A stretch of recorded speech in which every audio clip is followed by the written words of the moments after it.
Hello, scholars. Hope this will find you in pain. I again here to explain the next poem in your course, that is The Laburnum Top by Ted Hughes.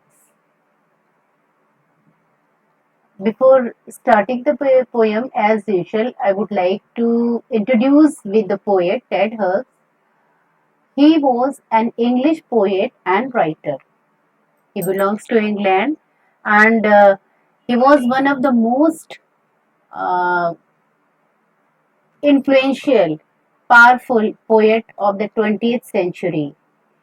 His poetry carries the themes of human and animal relationship. He is the big poet of natural world, right? And he has also described the darker aspects of human existence in his poem.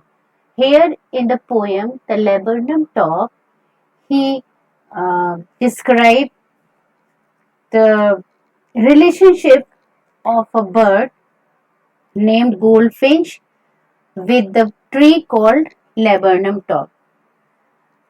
Laburnum top is a short-heighted tree having several branches. उसकी बहुत सारी branches होती हैं, short-heighted होता है, having yellow flowers and poisonous kind of seeds in them.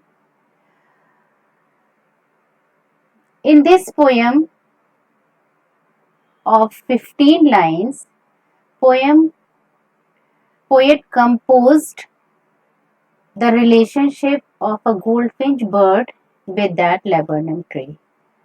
You will see the figure of speech he has used, that is personification.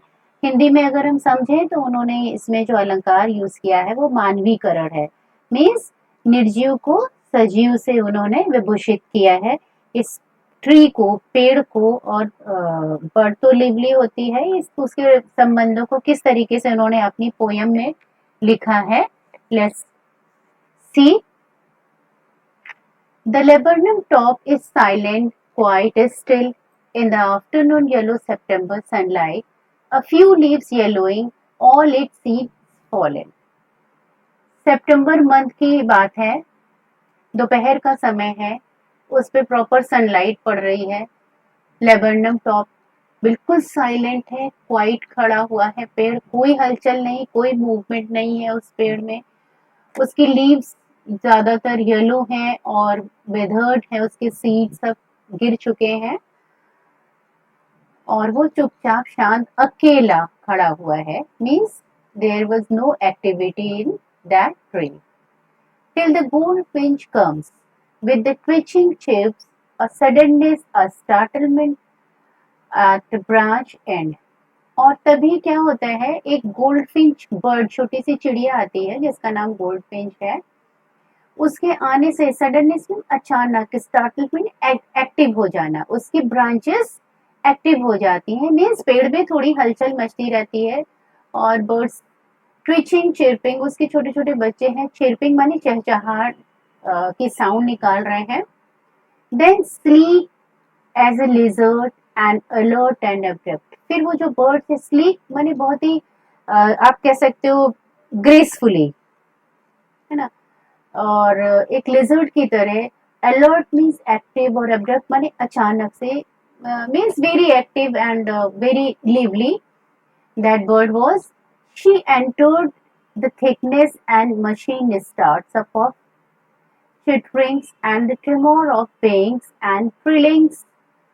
फिर क्या होता है, जैसे ही वो पेड़ में आती है तो वो एक लिजर्ड की तरह से एकदम ग्रेसफुली, एक्टिवली वो थिकनेस में, पेड़ की ब्रांचेस के अंदर में वो एंटर कर जाती है और वहां पे जाके उसकी एक्टिविटी होने लगती है, चहचहाट की आवाजें होने लगती है, उसके विंग्स में ट्रेमोर माने मूवमेंट होने लगता है, जिसकी वजह से वो पूरा पेड़ हिलने लगता है, जीवन तो उठता है, ऐसा लगता है जैसे कि अंदर में जाके कोई मशीन या इंजन स्टार्ट कर दिया है उसने, जिससे उस ट्री में जान आ गई है, एक्टिविटी आ गई है।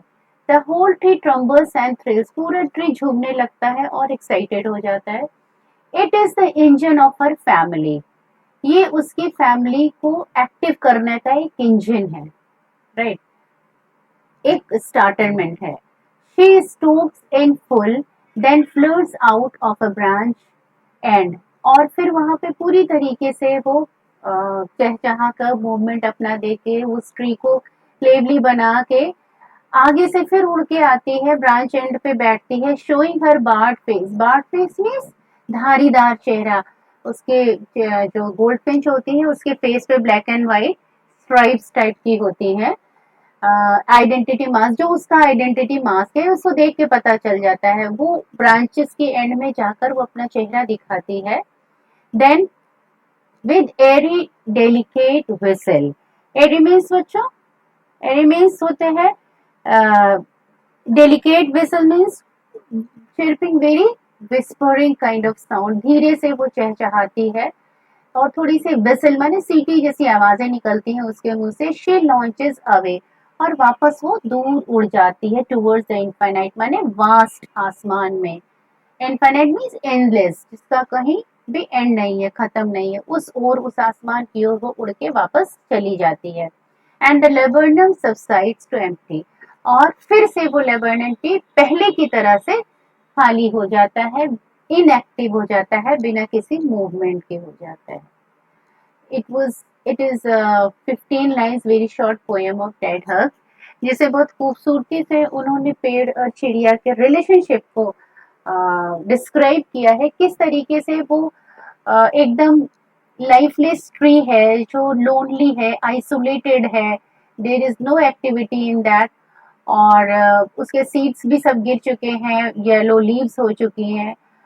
वो गोल्ड फिंच के आ जाने से कितना एक्साइटेड हो जाता है, कितना मूवमेंट उसके अंदर आ जाता है, अलर्ट हो जाता है, और वापस जाने के बाद फिर एज इट इज वो पहले वाली पोजीशन में साइलेंट एंड एम्प्टी खड़ा रहता है।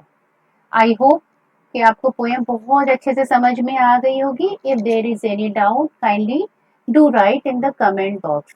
हाँ, I am also going to ask few questions about the poem. You have to mention the movement of movement of trees due to the arrival of goldfinch. ठीक है, either you can write the liveliness in laburnum top after the arrival of goldfinch, and another question is describe the identity mask of the bird goldfinch. Describe the identity mask of the goldfinch.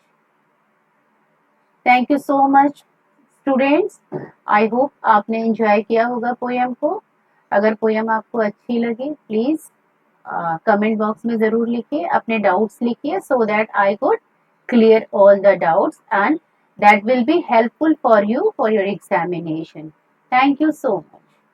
Please do subscribe, like and share with your family and friends. Thank you.